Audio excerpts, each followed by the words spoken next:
नमस्कार, let's talk अनटॉकेबल में आपका फिर से स्वागत।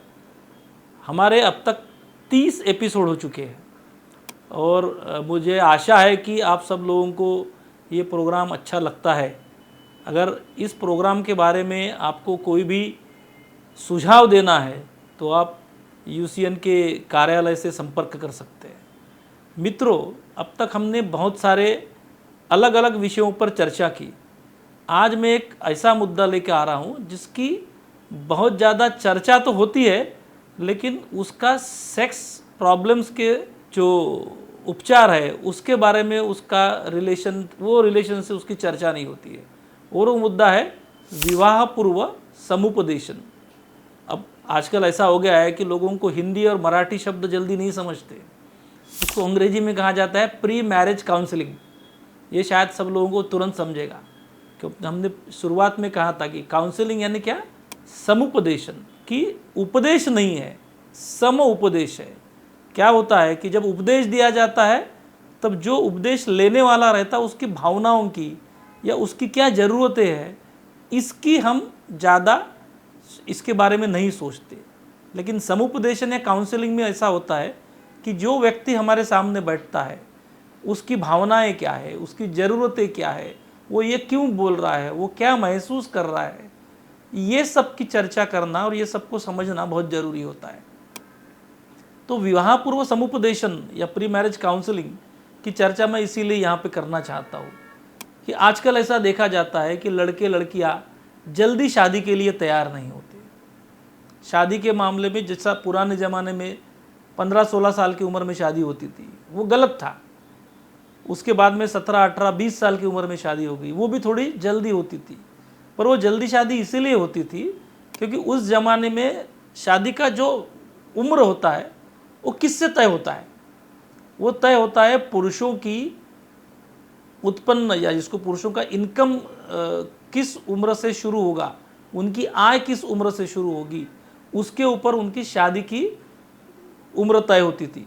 पुराने ज़माने में खेती बाड़ी रहती थी, घर में सब लोग साथ में रहते थे, किसी का ऐसा अलग आय या इनकम नहीं रहता था और इसीलिए पुरुषों में शादी जल्दी हो जाती थी। फिर धीरे धीरे बिजनेसेस आए और बिजनेस व्यवसाय के कारण भी किसी एक लड़के का कमाना उसकी शादी के लिए ज़रूरी नहीं था, इसलिए भी शादियाँ जल्दी होने लगी है। फिर बाद में नौकरियाँ शुरू हुई, तो नौकरियों के लिए पढ़ना शुरू हुआ और पढ़ने के लिए ग्रेजुएट होना कम से कम ज़रूरी हो गया। उसके कारण फिर 25 साल की उम्र तक पुरुषों की उम्र बढ़ने लग गई शादी की, और उसी प्रकार से स्त्रियों की भी उम्र बढ़ने लग गई। फिर कानून आए, पता चला कि 18 साल की कम उम्र की लड़की की शादी हो जाती है तो उसमें प्रेगनेंसी रिलेटेड बहुत सारे इश्यूज आते हैं। बहुत सारी लड़कियों की जो जिसको बोलते हैं मैटरनल मॉर्टेलिटी, यानी बच्चा पैदा करते वक्त ही मौत हो जाना वगैरह, ऐसे भी प्रॉब्लम्स बढ़ते थे। बच्चे प्री मैच्योर पैदा होते थे। तो ऐसे बहुत सारे वैद्यकीय कारणों से भी लड़कियों की उम्र भी शादी की बढ़ गई। और आज हम देखते हैं कि लड़का और लड़की दोनों की कानूनन उम्र जो है शादी की वो दोनों की 21 साल हुई है। पर क्या ये समाज में ऐसा होता है? नहीं होता है। हमारे देश में हम हमेशा बोलते हैं कि दो अलग अलग देश रहते हैं, एक भारत और एक इंडिया। तो भारत में रहने वाले लोगों की आज भी जल्दी शादियां होती है। देहातों में जो एग्रीकल्चर बेस्ड कम्युनिटीज़ है या व्यवसाय बेस्ड कम्युनिटीज़ है या बिजनेस बेस्ड कम्युनिटीज़ है, उनमें शादियां अभी भी जल्दी होती है। हालांकि पहले जैसा 15-16 साल में उम्र शादी नहीं होती, पर 20-21 साल में लड़का लड़कियों की शादी हो जाती है। पर जो नौकरी पेशा वर्ग है, महाराष्ट्र में हम देखते हैं कि मैक्सिमम लोग नौकरी करते हैं, पढ़ते हैं, फिर ग्रेजुएट होते हैं और फिर बाद में शादी होती है। अब सिर्फ ग्रेजुएट होने से नौकरियां नहीं मिलती है, फिर ग्रेजुएट होने के बाद और कुछ कोर्सेज करने पड़ते हैं। भले वो मेडिकल वाला हो, इंजीनियरिंग वाला हो या बीए बीकॉम हो, फिर बाद में वो एमबीए करता है और कुछ अलग अलग कोर्सेज करता है। कंप्यूटर वाले भी या आईटी वाले भी अलग अलग कोर्सेज करते हैं और उसके बाद में फिर वो कमाना शुरू करते हैं। क्योंकि शादी के लिए कमाना बहुत ज़रूरी है, खुद का उत्पन्न होना ज़रूरी है। और आजकल क्या हो गया कि सब न्यूक्लियर फैमिलीज हो गई है कि लड़का लड़की या पति पत्नी और उनके बच्चे, या 3 जनरेशन फैमिलीज होती है कि माँ बाप, उनके बच्चे और उनके बच्चे। लेकिन पहले के ज़माने माँ बाप, उनके 2-4 बच्चे और उनके 2-2 4-4 बच्चे, ऐसी 15-20 लोगों की फैमिलीज अब ख़त्म हो चुकी है। तो ये न्यूक्लियर फैमिलीज़ में वो मर्द का खुद का कमाना और अपने फैमिली के ज़रूरत के हिसाब से कमाना ये बढ़ गया। अब आजकल मालूम पड़ गया कि अकेले के उत्पन्न से अपनी फैमिली अच्छी नहीं चलती, क्योंकि आजकल ज़रूरतें बढ़ गई है। शादी के तुरंत बाद लोगों को खुद का घर चाहिए, खुद की कार चाहिए, वैकेशंस पे एक तो देश में या परदेश में जाना चाहिए, ये ज़रूरतें बढ़ती जा रही है। तो एक का उत्पन्न वो ये ज़रूरतें पूर्ण करने के लिए सक्षम नहीं हो रहा है, तो इसलिए अभी लड़की भी या पत्नी भी कमाने वाली चाहिए, और ये पति पत्नी दोनों कमाने वाले चाहिए, इसलिए शादी की उम्र भी बढ़ते जा रही है। लड़कियां भी 25 साल तक पढ़ती है, उसके बाद में कमाने लगती है, फिर उनको लगता है कि नहीं, मेरा फ्यूचर सिक्योर होना चाहिए, मेरी करियर डेवलपमेंट या करियर में प्रोग्रेस होना चाहिए, फिर वो तय कहती है। तो लड़कियों की उम्र भी आजकल 25 से 30 साल की उम्र में होने लगी, और लड़कों की भी 30-35 साल की उम्र में शादी होने लगी। जो पुराने ज़माने में शादियों में पति और पत्नी के उम्र में 5 या 10 साल का अंतर रहता था, आजकल वो 1-2 साल भी हो गया है, या बराबरी के भी रहते हैं, और कभी कभार एक आध बार लड़की बड़ी भी रहती है 1 आध साल से। तो इसके अभी मायने बदलते जा रहे हैं, पर एक मायना अभी भी नहीं बदला है, वो है सेक्सुअल रिलेशनशिप का। पुराने ज़माने में भी सेक्स के बारे में लोगों को जानकारी नहीं थी। आजकल हमको लगता है कि सेक्स के बारे में जानकारी बहुत ज़्यादा मिल जाती है। लोगों को लगता है ये पोर्नोग्राफी या जो नग्न चित्र या चलचित्र आते हैं आजकल, वो बड़ा कॉमन हो गया है। हालांकि बहुत अच्छा नहीं है वो, लेकिन लोगों को लगता है, कुछ लोग ऐसा भी बोलते हैं कि अरे इससे तो सेक्स एजुकेशन हो जाता है। क्या ये सही है? मेरे हिसाब से तो बिल्कुल सही नहीं, ना मेरे हिसाब से ना शास्त्र के हिसाब से। क्योंकि सेक्स एजुकेशन या जो यौन शिक्षा हम देते हैं बच्चों को, तो हमारा बर्ताव कैसा जिम्मेदाराना होना चाहिए, रिस्पॉन्सिबल सेक्सुअल बिहेवियर होना चाहिए। और रिस्पॉन्सिबल बिहेवियर यानी मैंने पहले भी बताया था, फिर से उसको दोहराता हूँ। रिस्पॉन्सिबल बिहेवियर यानी ऐसा बिहेवियर जिससे मुझे भी कुछ हानि न हो, और मेरे कारण, मेरे बर्ताव के कारण दूसरे किसी को भी हानि न हो, ऐसे बर्ताव को हम बोलते हैं रिस्पॉन्सिबल सेक्सुअल बिहेवियर। और क्या हम ये जो पोर्नोग्राफिक मूवीज़ देखते हैं इसमें ऐसा रहता है? बिल्कुल नहीं रहता है। जबकि उसमें तो बड़ा बेहुदा बिहेवियर दिखाते हैं या बड़ा रिस्की बिहेवियर दिखाते हैं कि मल्टीपल सेक्स पार्टनर्स या कुछ भी, कोई भी लड़का लड़की मिलते एकदम से सेक्स शुरू हो जाता है, ये ऐसा जो शुरू होता है, ये सब अयोग्य वर्तन है या गैर जिम्मेदाराना वर्तन है। पर लोगों को लगता है शायद वही सही है, बट ऐसा नहीं है। इसीलिए pornography can not be tool for sex education. Sex education का जरिया ये कभी नहीं हो सकता। लेकिन शादी के पहले ये किसी को पता ही नहीं रहता है। लोग शादी के पहले कुंडलियां मिलाएंगे, एक दूसरे का स्वभाव है कैसा है क्या ये जानेंगे, उस कुछ मात्रा में प्री मैरिज काउंसलिंग होता है। पर मेरा मुद्दा है प्री मैरिज सेक्स काउंसलिंग। मैं काफ़ी पुरानी बात कर रहा हूँ, मैंने तकरीबन 15 से 20 साल पहले एक शोध निबंध, जिसको बोलते हैं रिसर्च प्रोजेक्ट, किया था कि लड़का लड़की में सेक्स के पहले हम एक दूसरे के प्रति या हम सेक्स में सक्षम हैं ये जानने के लिए वो क्या करते हैं।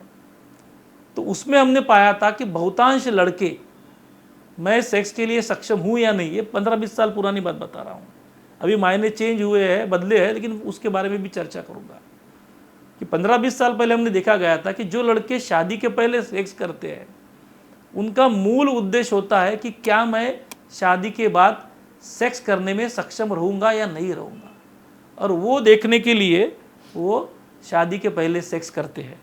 अब ये 15-20 साल पुरानी जो बात थी उसमें देखा गया था कि ये लोग शादी के पहले सेक्स किससे करते थे। वो ज़माने में 15-20 साल पहले ये गर्लफ्रेंड बॉयफ्रेंड ये काफ़ी कम था, इतना कॉमन नहीं था। तो ये लड़के मैं शादी के लिए सक्षम हूँ या नहीं है ये देखने के लिए कोई कमर्शियल सेक्स वर्कर के पास जाते थे या सेक्स वर्कर के पास जाते थे और फिर देखते थे कि मैं शादी के लिए सक्षम हूँ या नहीं। पर उसी अभ्यास में हमने ये पाया कि जब कोई व्यक्ति, उसको खुद को आशंका है कि क्या मैं सेक्स के लिए सक्षम हूँ या नहीं हूँ, तो वो भावनाओं उसकी जो रहती है उसको बोलते हैं डर या एंग्जाइटी की भावनाएं रहती है। और वो ये डर या एंग्जाइटी की भावना से कभी कोई सेक्स करे तो उसमें सेक्स में प्रॉब्लम्स आने की संभावना काफ़ी ज़्यादा मात्रा में रहती है। और फिर ऐसे सेक्स करके देखना और उसमें अपयश आने के बाद में निराशाग्रस्त होना, ये ऐसे लड़कों में काफ़ी ज़्यादा मात्रा में पाया गया। और फिर वो लोग ये डॉक्टर से वो डॉक्टर, वो डॉक्टर से वो डॉक्टर जाने लगे। आजकल मायने थोड़े से चेंज हुए हैं। अब आजकल बहुत सारे लड़के लड़कियां एक दूसरे के साथ रहते हैं, पढ़ते हैं, या नौकरी के कारण भी एक दूसरे के साथ में मिलना होता है, उनमें प्यार होता है, गर्लफ्रेंड बॉयफ्रेंड रिलेशनशिप डेवलप होती है। मैं प्यार और गर्लफ्रेंड बॉयफ्रेंड रिलेशनशिप डेवलप होती है इसमें थोड़ा सा अंतर इसलिए रखता हूँ क्योंकि मैं नहीं मानता प्यार यानी गर्लफ्रेंड बॉयफ्रेंड रिलेशनशिप है। आप मुझे बैकवर्ड या पुराने ज़माने का भी कह सकते हैं, पर मेरा मानना जो है मैं वो बहुत स्पष्ट रूप से बोल रहा हूँ। Friendship is different. दो मर्द फ्रेंड रहते हैं, दो लड़कियाँ फ्रेंड रहती है, उनमें सेक्स नहीं होता है। बट जब एक लड़का लड़की फ्रेंड होते हैं तो उनमें सेक्स होता है, तभी उनको हम गर्लफ्रेंड बॉयफ्रेंड बोलते हैं, जबकि उसकी ज़रूरत नहीं है। शादी के बाद भी सेक्स कर सकते हैं। इसलिए मेरा उस पर थोड़ा सा रिजर्वेशंस ऐसे रिलेशंस पे है।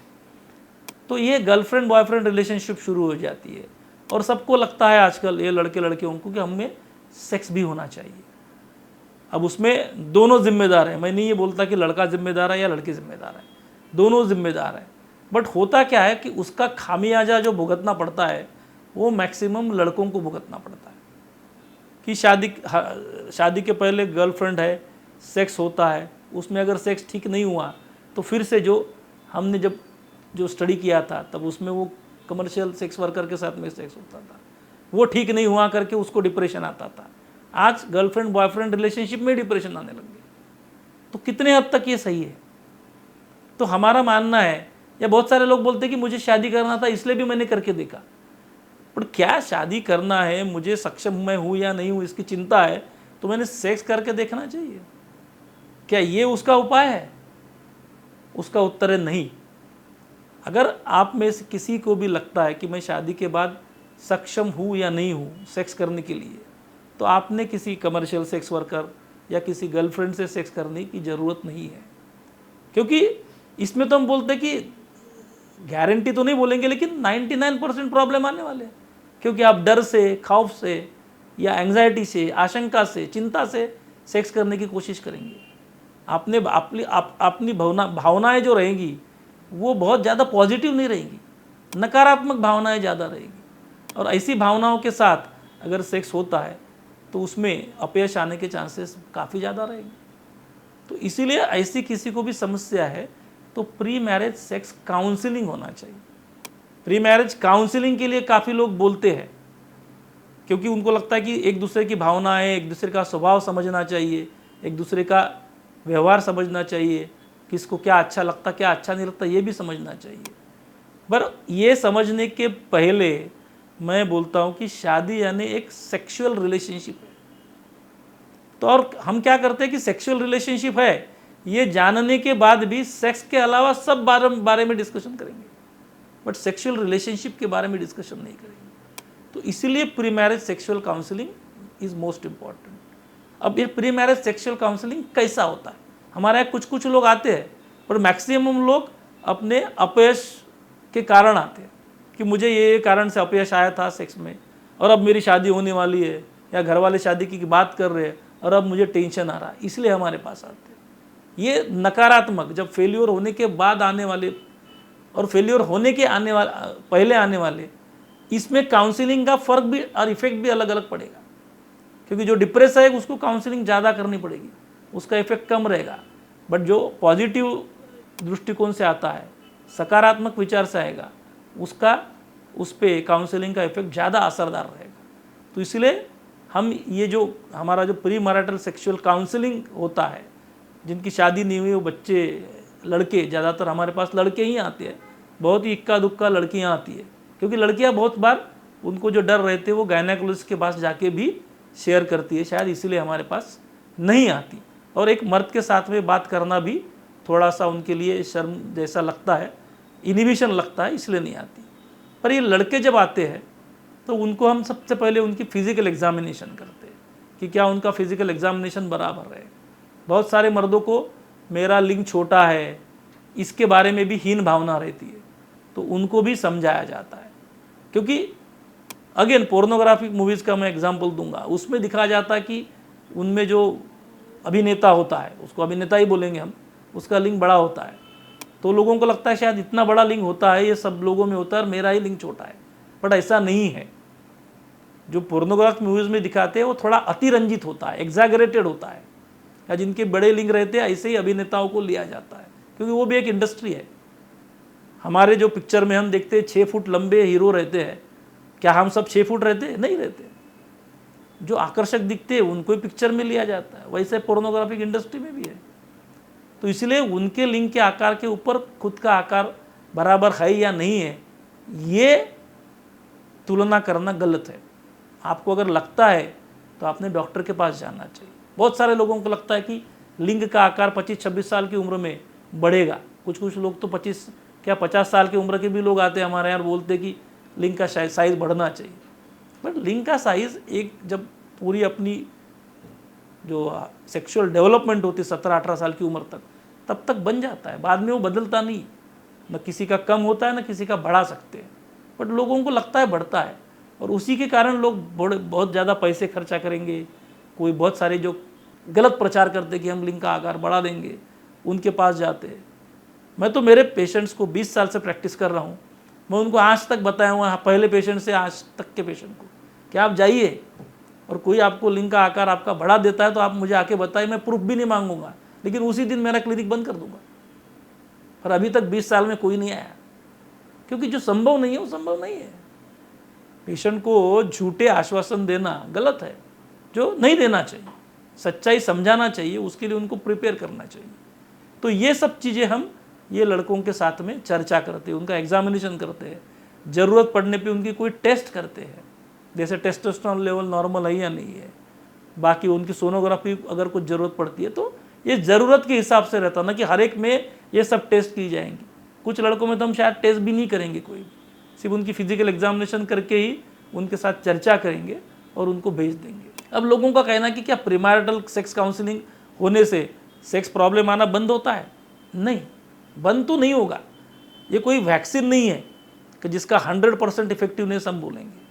लेकिन होता क्या है कि प्री मैरिज सेक्स काउंसलिंग के लिए जब एक डॉक्टर के साथ में चर्चा होती है, वो डॉक्टर अच्छी तरह से उनको समझाता है, तब वो लड़कों के दिमाग में ये रहता है कि ठीक है, आज मुझे कोई प्रॉब्लम नहीं है, लेकिन अगर शादी के बाद में मुझे कोई प्रॉब्लम होता है तो मैं ये डॉक्टरों के पास जा सकता हूँ, उपचार कर सकता हूँ। तो शादी के बाद में सेक्स प्रॉब्लम आ सकते हैं और आने के बाद उनके उपचार भी हो सकते हैं। ये सबसे बड़ा मैसेज ये लड़कों को शादी के पहले ही मिल जाता है, और वो बड़ा इम्पॉर्टेंट है। क्यों? क्योंकि हमारे पास ऐसे कितने हज़ारों में एग्जाम्पल्स है कि लोग साल, 2 साल, 4 साल, 10-10 साल तक सेक्स न करते हुए एक दूसरे के साथ में रहते हैं, और वो साथ में रह के वो दुख से जीते रहते हैं। क्यों? क्योंकि उनको पता ही नहीं रहता इसके ऊपर प्रॉब्लम सॉल्व करने के लिए कोई डॉक्टर्स भी है।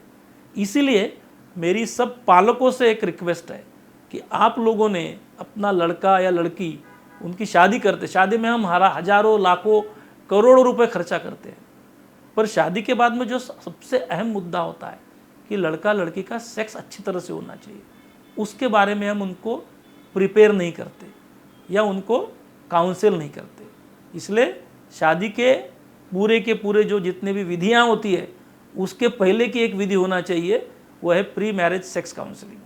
स्त्री और पुरुषों दोनों के लिए वो आवश्यक है। स्त्रियां गायनेकोलॉजिस्ट के पास जा सकते हैं, पुरुष अपने फैमिली डॉक्टर से, सेक्सोलॉजिस्ट किसी भी के पास जा सकते हैं। जो डॉक्टर आपकी सुने और आपको उचित परामर्श दे, ऐसे डॉक्टर को ढूंढना चाहिए और उससे प्री मैरिज सेक्स काउंसलिंग करना चाहिए। मुझे लगता है आज ये चर्चा काफ़ी है आप सबके लिए। नमस्कार।